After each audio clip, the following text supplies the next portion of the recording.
views and opinions expressed in this program are those of the participants and do not necessarily reflect the views of BronxNet or the program underwriters.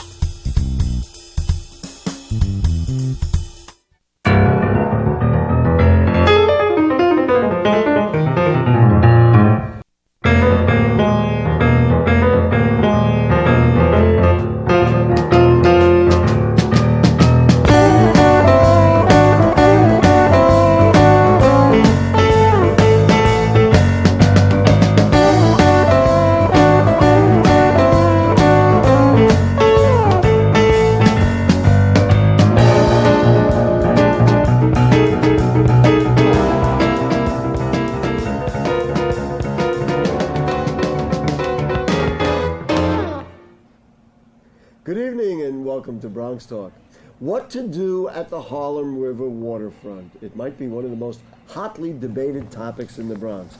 Bordering Port Morris and Mott Haven in the South Bronx, this stretch of land and water is filled with potential, but over the years has been filled mostly with debris, with industry, with railroads, and neglect. We had planned to feature the New York Restoration Project's Haven Project proposal, but at the last minute, their director fell ill and was unable to make it. Nonetheless, we press on with our program about the Harlem River waterfront with the state's open space conservation plan and two Bronx advocates to analyze the plan and overall talk about the potential uses for this long ignored but highly prized part of the Bronx. The phones are open tonight and we welcome your input. Everyone seems to have something to say about the Harlem River waterfront, so you can call in 718-960-7621. You can also email questions or comments to us at bronxtalk@bronxnet.org or put them on the Bronxtalk Facebook page, and we'll read them on the air during a future edition of our program. For the here and now a co-founder of South Bronx Unite and a longtime Bronx environmental advocate, welcome back to Michael Johnson. Nice to have you, Michael. Thank you, Gary. Nice to be here. And also a member of Community Board 1, a professor and co-founder of South Bronx Unite, Dr. Angel Lopez. Dr. Lopez, thank you for joining us. Nice. All right, Michael, let's go to it. You have been involved in this and developing the waterfront for as long as I've known you. What are the issues and what would you look for in a plan that ultimately would be accepted and implemented to revitalizing the Harlem River waterfront? Well, first of all, I think it has to be really inclusive in terms of having community input to make sure the people who live there have a voice in what that looks like. One person or one administration can't answer that question. One entity like SOBRO or whatever cannot answer that question. It should be basically put out to the people in the community. And it should just give our residents who have had no access to green space or access to their peninsula for several decades because of the industrial facilities and the highways that have been created block us from this access. So we need to make sure that access is created and make sure people are in the community are involved in that decision making. How much work would be needed to be done to make that space, not only access to it, but make it worthwhile and livable and something that people would be proud and happy to be part of? I think it just takes political will, Gary, and really smart, ingenuitive minds coming together to say, well, we have these spaces that can create jobs, that can mitigate for storm surge, that can create recreational opportunities to a community that has health woes worse than any other county or area. I mean, we're talking about high rates of diabetes, obesity, asthma. We really need access to diversify from these negative effects of being surrounded by highways and having the largest industrial zone in the city. You were on our show in the past, talking, and you've been. And South Bronx Unite was founded to oppose Fresh Direct moving to the Bronx. It appears, and I don't necessarily want to debate that project here and now. It appears it's on its way to being here, pending some last minute discussion or decision. How much does that get in the way of having the kind of plan that you and Mr. Lopez or others would like? Or at this point, well, it's here, we're going to kind of build around it? It's an example, and that's why we fought this so long and still are fighting it. And it's an example of what Robert Moses did to our community and to the Bronx many decades ago. to where we didn't listen or there was no community input, and you just run in and you build, or you break ground, or you say, we don't need community input. We're going to build on a Native American burial ground. We're going to build on a flood zone. We're going to ask the city and the state to give $140 million or several $1 million to companies to do just that without listening to the people in the community. So that's exactly what happened decades ago, and we're still recreating the same wheel of making these really no thoughtful and I think wrong-headed decisions without really finding out why people oppose projects like these. It's not because we don't like Fresh Direct. It's not because we don't like trucks, even though we don't, but we have children, 1 in 5 or 1 in 4 have asthma. And so we need access. We need recreational space. We don't need another facility being built on a flood zone after Sandy and thinking that's okay to do. Last question before we get to Dr. Lopez. Why, or is there a reason why now we're getting, we have the Haven Projects plan, this plan, it finally seems to be moving forward, at least from a visionary standpoint. There's a lot to do before we actually get something implemented. Is there a reason why now, or it's just, well, we've pushed long enough and it came to fruition? I think a lot of people for decades have been fighting for access for this community. I really take my hat off to NYRP, New York Restoration Project, for coming to the community asking if you had a dream or an idea of how do you connect this community to the connector, which we'll be opening up, hopefully, sometime. We're going to show at least an artist's rendering of that connector and explain what that is in a minute. But right. And how would this community get to the connector? Since we live here, we know best or better, right? And so they listen to us. And I think with the Mighty Haven Port Morris Waterfront Plan, which we're going to talk about, one and the same. It was actually conjured up or created with community input and community vision. And that's how all things should start. I think change starts from the ground up, not from the top down. Dr. Lopez, let's take a little bit of a technical view of trying to figure out how to do this. How, in terms of urban planning and urban renewal projects of environmental areas, as this is along the Bronx Kill and everything else, how difficult a design is this? Or is this really a relatively simple design? It was just a matter of wending the way through the various political considerations to get there. Or is this a very complicated area given all the factors to design?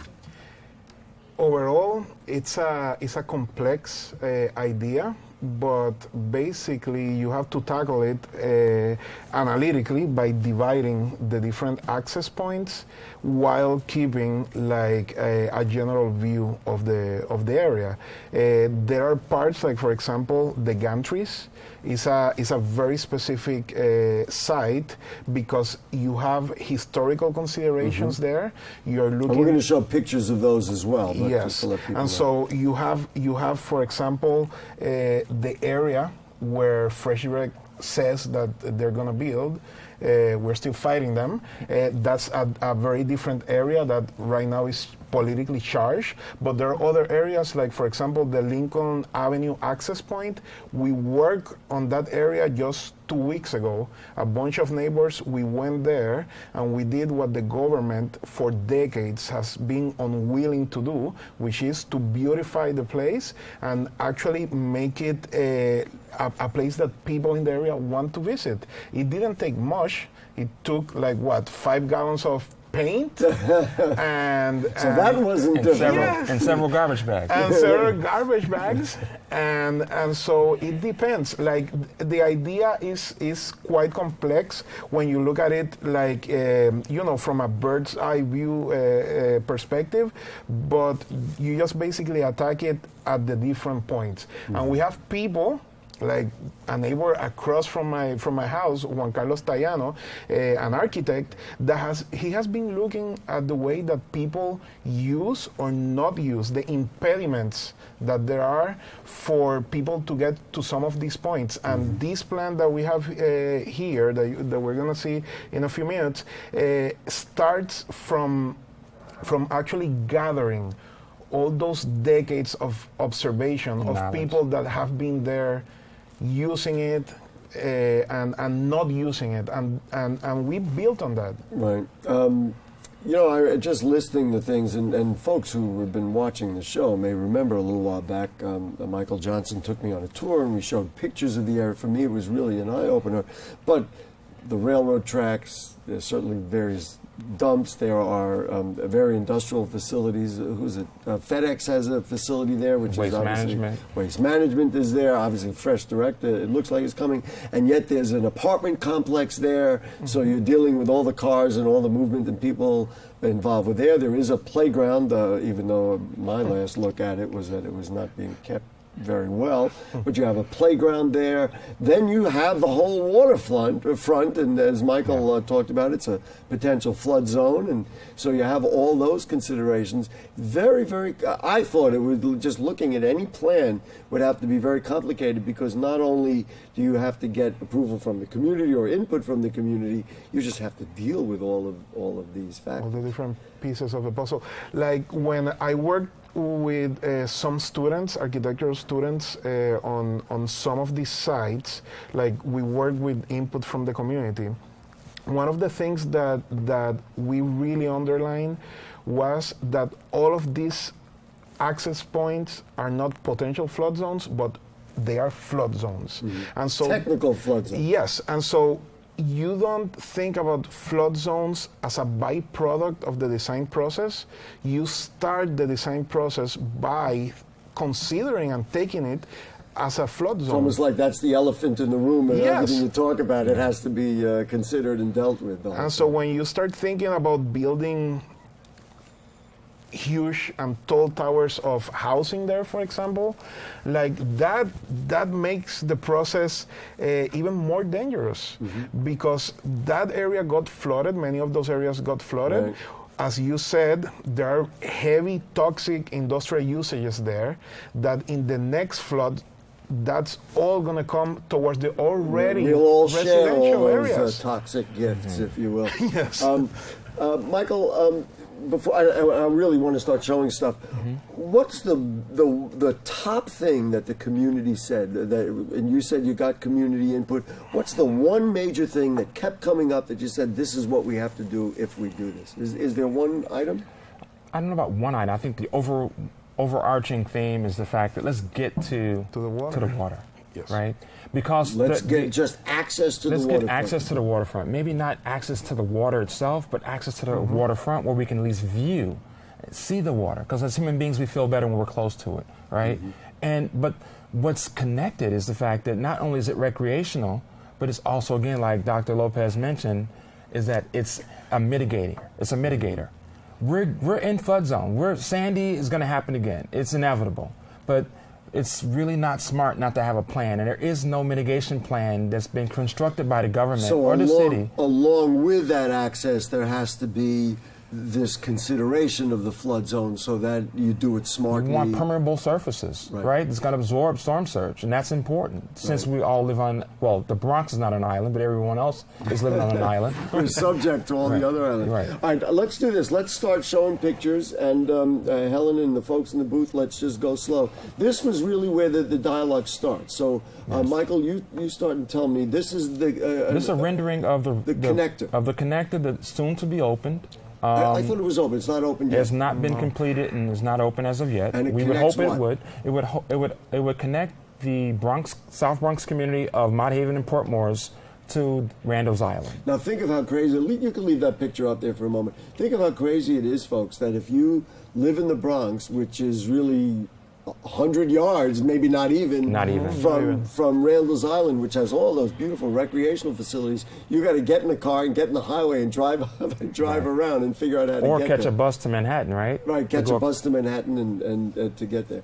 Okay, now the next picture we have is is this one. Now I do want to go in. I don't know how well people can see it on their TVs. So I don't know, Dr. Lopez, can we go through it? What is marked A there is the Bronx Kill Waterfront Park. This is really what the design would be. So what strikes you in all of this stuff? Well, basically, we're trying to create a network there that facilitates access from distinct points in the residential areas of the community. Those different points also, all along 138th Street, there are obviously like subway stops. So each one of those points, in a way, is connected to the public transportation hubs on 138th Street. And so also we are we're talking about that path there, where F, the G, and E, right? Yes. So the G basically is that path that connects and secures like our waterfront and our residential areas from future floods. It's not only the passive parks and the open space, but with the G path, we are creating areas that actually protect the community from the next flood. That don't invite the water. Not only would you be able to walk all the way, you can see from F on the right side, which is that's the Port Morris Gantries. Those are the gantries. All the way around, which would be wonderful. I guess you could walk and bike and take a look. I have. It's a really great walk. But of course, it's not as green as you'd like it to be. Correct. And there's quite a few fences that are blocking the community from it. I mean, but if you look at F, Gary, and you look just north of F, and you see these green circles on the screen, right? That is Castle Home Heating Oil.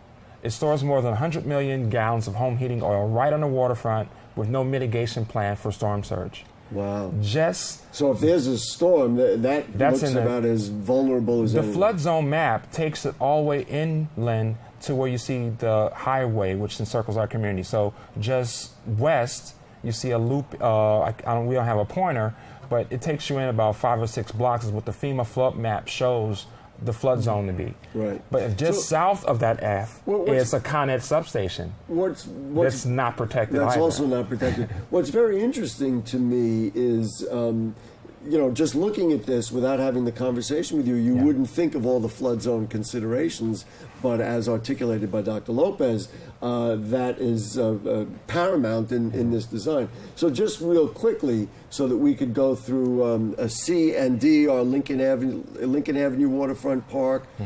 D is an Alexander Avenue extension. A is a full waterfront park, complete with basketball courts and a little soccer area and all that kind of Could stuff. I interject one thing, Gary? Every area you just mentioned, A, C, D, B, they're all underutilized, meaning they're vacant right now. There's nothing happening right now. There. Wow. Nothing. And A actually is the proposed Fresh Direct site, in which we're still saying should be something different than a 500,000 square foot warehouse. But the other areas are, if you go there right now and we show photos, which I think we will, we'll show vacant areas that should not exist. So if Fresh anywhere. Direct is put there, you simply would build this around it. We're saying we're not even going to relinquish the you're not willing position to that they're concede. coming. I know. No, we're not going to concede that. We're still going to fight them tooth Let's and move nail. to the next photos, and we'll run through some of these because I want to give people a. No, what This is the Bronx Kill, and like Dr. Lopez mentioned, is the green. This is where the green path that would connect, and that's Randalls Island to your left. To the left. So on the right is that area where you would put a pathway so people could literally walk out and look over the water. What's the difference? You see there, one side is the Bronx, the other side is Randalls Island. Ours looks really like it's unkept Yeah, I was just going to say you could go to Brooklyn and take a nice long walk, and it would be just that kind of thing. And here in the Bronx, it's marshland. Speaking of Brooklyn, they created Brooklyn Bridge Park in under a year. That's what I'm talking about. Right? And here we've been waiting almost 2 decades for let's keep going with more pictures. This here is also go ahead. the Kill. And this is looking towards Queens. That is a fossil fuel power plant in Queens, but it's Randalls Island right there. Yeah, Astoria. And so the area from where the photograph is taken is, again, a waterfront areas that you just can't get next to. People. All right, keep going. Let's let her rip. This was a picture we pulled off your website. It's a Redtailed Hawk that actually, and you see in its claws is a pigeon it's standing on. It actually had a nest in the connector area of the connector. And which shows the potential of the environment, much like we had Jose the beaver on the Bronx River. So the idea, if you build it, these will Nature come. reclaims its own, right? Yes. Absolutely. All right, go ahead. Now these are the gantries that we're talking about. Gantries. So maybe Dr. Lopez, you can explain what this is, and then we have another artist rendering of what it could look like. So what is this? So basically, this was used many years ago like to offer a platform so boats can land here in the South Bronx. It has been abandoned for decades, and so This is a rotting structure It's of metal and yes. everything else. And the people, our friends from Brook Park, have worked for a long time on having these structures historic value recognized, and they have offered us renderings. My So students let's go to also the next work. one, which is a rendering, if we can. Go ahead, and what were you saying? So now this is what you'd like to do. Yes, these are renderings that were prepared by friends of Brook Park to show the different possibilities that we can have in that area. Like right now, they're lying there, rotting away, and that's not the case in the Gantry Park in Long Island City. That's right. It's Gantry not State the Park. case. They use the gantries also in Staten Island, but not us. It's always not the Bronx. I am just holding my $ question till we get through all the pictures. So keep going, which is a crucial part of this. Now, what is this? This is Lincoln Avenue. This is a rendering done by MIT, actually. Yes. And this is looking from the water back into the Bronx? Am I getting Correct. that? Yes. And this was actually done for Harlem River Working Group, which is another coalition partner of ours, and the Bronx Council for Environmental Quality, which I'm a board member of. They worked together to create this whole green mapping of the Harlem River, and this would be a destination place at Lincoln Avenue, what it could look like versus what it looks like now. Yeah, I shudder to think. All right, let's go to the next. Those are people fishing on the waterfront. People use that waterfront. Even though it's not accessible. Yes, against all odds, people just reach out to is the this a water. photograph? It looks like a combo photograph and artist rendering. No, this is actually a photograph. Actually a photograph. I actually photograph. took this photograph, and they actually had to crawl underneath a barbed wire fence to do this. This is what the extent we have to go to, families have to go to recreate on our to waterfront. have a nice, simple day. Right. I hate to ask, is it legal for them to be doing what they're doing? Yeah, no one bothers them. They don't bother anyone. They fish. They pull out fish out of the water and they eat. And this is? That's a vertical farm that one of my students did, like a very experimental rendering there, showing the possibilities as well, like preserving the gantries. We even toyed with the idea of having the gantries like a drive-in or boat-in cinema, cinema that people can see movies from the waterfront in kayaks and from the street also. Wouldn't that be beautiful? All right, keep going. Now this is our final photograph, and I put it almost as a joke, because it's got to be a joke. This is an actual sign that is, when you come to the Bronx from the Triborough Bridge, I know, Michael, you have some pretty strong feelings about this. Yeah, I mean, Welcome to the Bronx is great, but available, I think, is sentiment of how some people look at us. Well, also because the condition of the sign, listen, all right, so there's a billboard that nobody's bought, but it gives just such a strange vision of our borough. Anyway, Helen, thank you for the pictures. What we do on this show and what I do all the time is just to put things out there so people can start to think, oh, wow, this is possible. We could try and do this, et cetera, et cetera. What, from a building standpoint, is it going to take to do this? And then, of course, along with that, somebody's going to have to pay for it. How do you see that whole spectrum of actually taking this vision, or even the Haven Project's vision, which has some similar parts and some differences, and implementing it and making it happen? And that's what's historic. The Mount Haven Port Morris Waterfront Plan has been received suggested priority status by the 2013 Open Space Advisory Committee, which is led by the Department of Environmental Conservation. From the state? From the state. There's been other priority projects, some of which has been Roberto Clemente State Park, right? There's several others that were priority projects, and what happened, it opens the way to a transference from one state agency to another, and then you go after funding. You know, I think it's happened everywhere else in the five boroughs. So what you're saying is getting people to say, or getting the powers that be to say, we like this idea, and then you look for funding, or does it have to be done kind of in coordination? I think first the recognition and designation needs to happen. That's most important and paramount.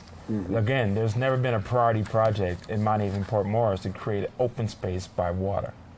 There's always been everywhere else. I mean, the open space plan is great. Region 2, which is the all 5 boroughs, in the Bronx alone, we have some really great projects going on that have been priority projects that have been designated.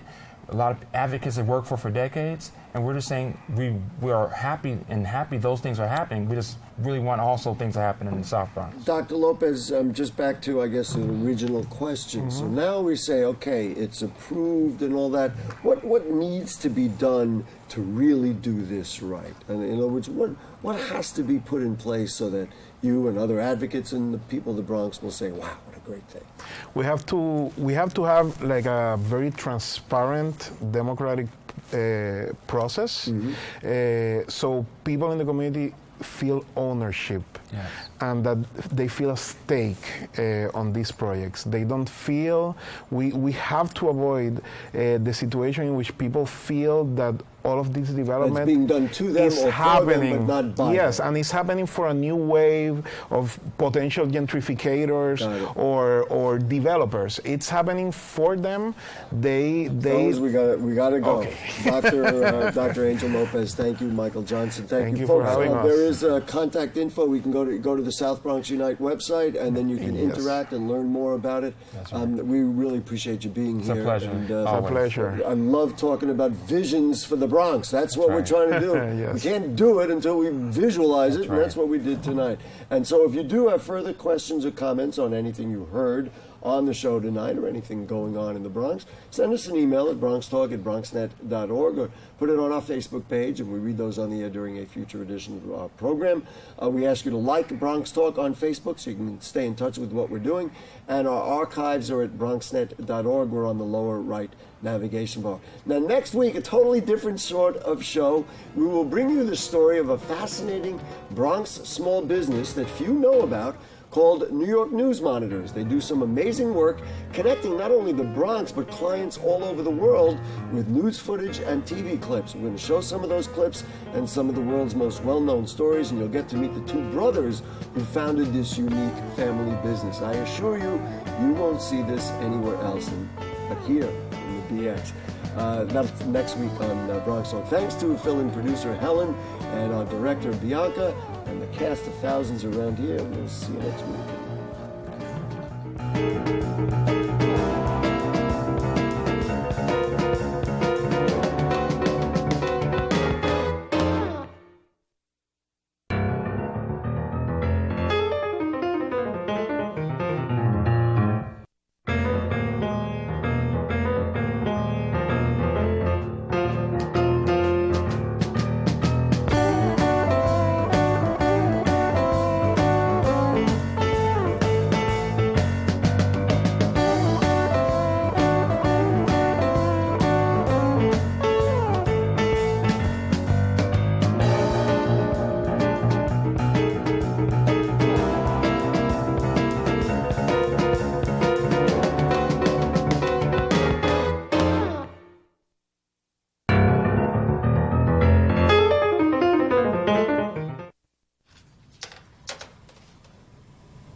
Wow, these are really good.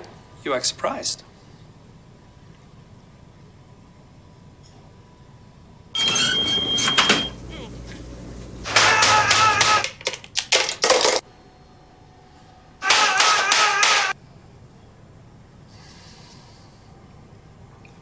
Practice makes perfect. You don't have to be perfect to be a perfect parent. There are thousands of teens in foster care who don't need perfection. They need you.